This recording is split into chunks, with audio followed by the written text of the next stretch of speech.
hazed Kobe one time, and it's like the FBI came to my room the next morning. No way. Yeah, it's like he off limits. I was like, what you mean he off limits? Like, he off limits. I said, what you mean? Like, bro, he off limits. That's how I was. Yeah. That's how I wasn't Kobe, but I told him like Jerry West came down, Mitch Cup down, Magic brought his punk down there. Like, hey man, leave him alone. Like, I remember. And the only reason why I didn't mess with him because when I got to Orlando, Scott told me lift his bags. I said, I don't do that, bro. Right. He said, you a rookie? I said, no, I'm not a rookie. I'm Shaq. I ain't lifting no bag. If you going, I said, hey, if you think about making me lift these bags, you better get the taste out your mouth. Or part two of my killing spree. A lot of you guys have been mentioning Kobe. A big thing is happening in a few weeks. February 8th, 2024, so 8/24, his statue is being unveiled out there in LA.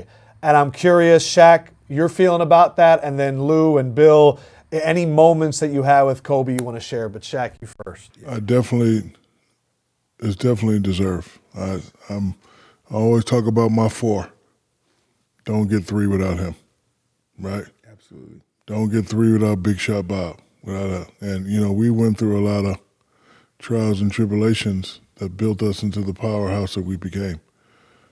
I revealed something on Trey's podcast, Young Trey, and how I used to handle Kobe. See, when I was there, it was mine. Everything was mine. And I see that he wanted that. Now, a lot of times when you get in a position like that, you're not going to get it. But I knew that I needed him. So I would egg him on. It's my team. And it would just drive him crazy. No, I would. Man, call that shit, throw that at me. You ain't good at, like, because remember his first 2 years, I won't say he was good, but he was young. And he would try to do stuff and be like, no, that ain't how it work, my boy. Throw that at me, cut, then we give it, and it would drive him crazy. So he'd be, like, you know, when he said he was in gym 17 hours a day, he was. I leave, because listen, people always talk about, oh, you never came down in shape. Who I'm getting in shape for? Who I'm training for? I don't have to, I'm already that guy, and when I want to get ready, when I turn it on, that's when it's going to be a problem. So he had to do that. So he pew, pew, pew, pew, and I see that. It's like having a little puppy. Right. You see the puppy bites. Now we got to train him. You smack him on the head, see what he going to do. You smack him on the head and he go away, you know you got a soft puppy, but you smack him to come out. So I would just drive him crazy because I knew I was going to need him. I'm getting 30. What you getting tonight? You know what's so dope? I just had a flashback when you called me. You had just came out of practice and you said, yo, B, you said this dude gonna be the next Michael Jordan. I never forget that conversation.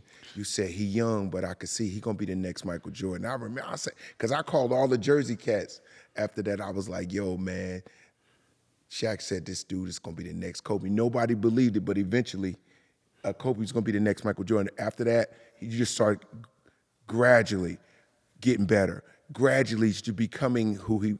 But I would piss him off, and you know the media, people don't understand marketing. I wanted everybody to talk about us. You know what happened to that? Lou Williams ain't passing the ball he want to shoot because I know Lou Williams ain't no punk. He gonna say something back. But on the court, it was all like. He knows this. Off the court, everybody gonna do what they do. When you get inside that rectangle, that square or whatever, it's all respect. So, you know what I mean? But I used to just drive him crazy on purpose, and it worked. Like people say, what would you do different? I wouldn't do nothing different. Wow. I wouldn't do because we won 3 out of 4. It'll be a better narrative if we won 1 out of 4 or didn't win any. We won 3 out of 4. I ain't the smartest cat. That's 75%. By the time good. I played with Kobe, I got the product of that. Yes, sir. He was cooking. Because when I played with him, he got upset and he said, from now on out, I touch the ball every time down the court. Y'all gonna learn what it's like to play with Kobe Bean Bryant. So I got the product of him constantly smacking him on his head. That's great. Is it true? Is it true he came in the locker room and everybody that was wearing his shoes, like he took them back? Clean that out. Clean that out. Are you serious? Yeah, this was the same rant.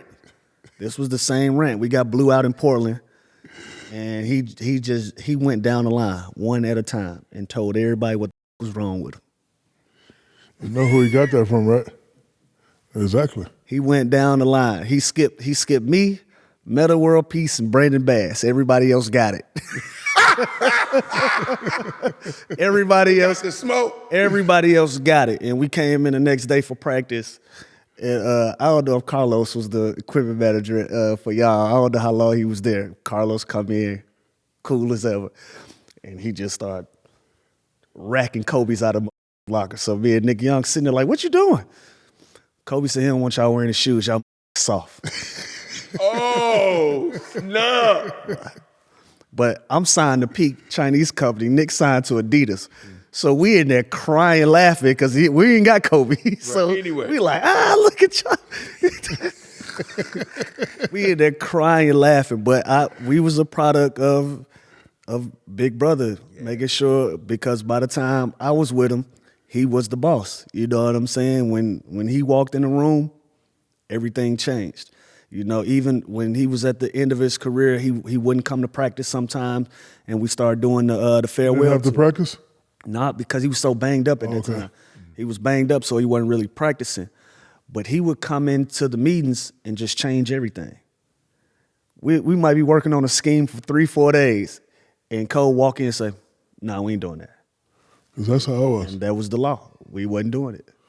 Yeah, I learned that from D. Scott. Yeah. So when I first got to Atlanta, like I'm a corporate kid. I'm professional. Like that's my first time in. D. Scott, man, he said you got to take over.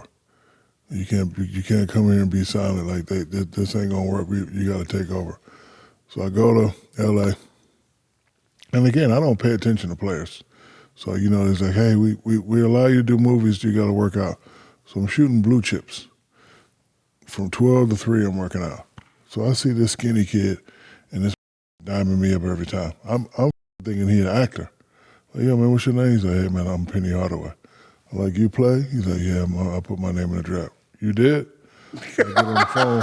I say, yo, man, y'all heard of Penny Hardaway? I say, yeah, so I want this with me. Bro, when I tell you, me and this was Magic and Kareem, he was. It was bananas. No, but hold on. I'm talking summertime where there ain't no rules where everybody doing that. I'm touching this every time. I'm like, a dream come true. Because, I played with cats like Lou Will that were really good enough, and they didn't have to pass it. Like, I played with Mahmoud Abdul-Rauf. Every time I'd be in the post and put my hands up, and he would miss me, but it wouldn't matter because to go in. So I ain't really touch it a lot. So, but with this Penny cat, I'm touching it. So I called him. I said, hey, man, I want this Penny Hardaway kid. Man, we got the number 1 pick. We're going to go with C-Web.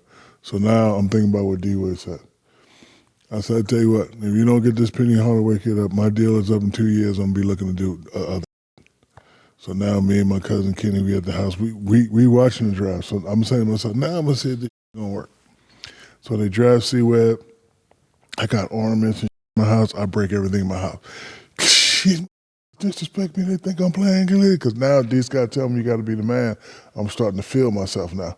I'm like, okay, I'm telling y'all I'm the man. Y'all not respect me. Now I got to show you this jersey. Now I got to go straight Brick City. So I'm breaking the house, and then I get a phone call. John Garrett, he said, we about to make a move. I said, what? He said, just watch. Then they brought in Penny. I was like, oh, this works. So by the time I got to L.A., I'm on one. This how we doing it. Suicide, no, I don't think so. Practice at 8, 9, so it's but we're winning a little bit, so it's working. So that's how I was with everybody. So that's where he got that from. Because I'm like, I had like a 15-year beef with Penny. You did? Yeah. 15 years? I'm originally from Memphis. Oh, I didn't know that. I moved to Atlanta when I was 9. I was telling Bill this off camera. So Penny was a god to me. You know what I'm saying? He was at Memphis State. I didn't watch pro basketball at that time. I watched college basketball because Penny Hardaway was the biggest thing that we've ever seen in my neighborhood. Right. And I never met him, never had been around him or anything. And I finally got an opportunity to meet him. And he played out of me, man. He did the same to Kobe. He played the out of me, and I carried that with me for a long time. It was spit. It was funny. It was we. How did it happen? What happened?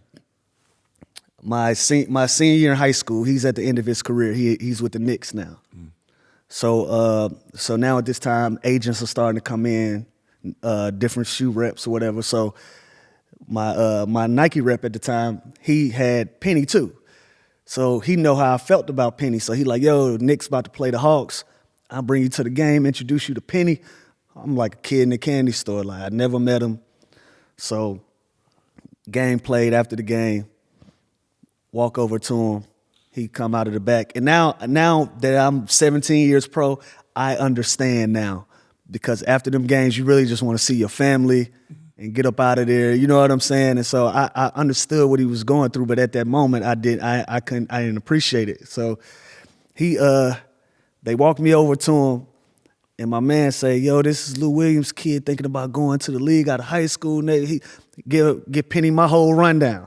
Shook my hand, didn't even look at me. Just kept having this conversation. Wow. And from that moment on, I tried to on Penny every opportunity I got. Anytime I was in front of a microphone, I had something negative to say about Penny. And so some like You was on your Cat Williams. yeah, like for a while. Cat Williams, Lou Williams. Cat Williams, Lou Williams. So like about 15 years of my career go by. Thad Young invites me to Memphis to play in the Bluff City Classic, but Penny is the sponsor.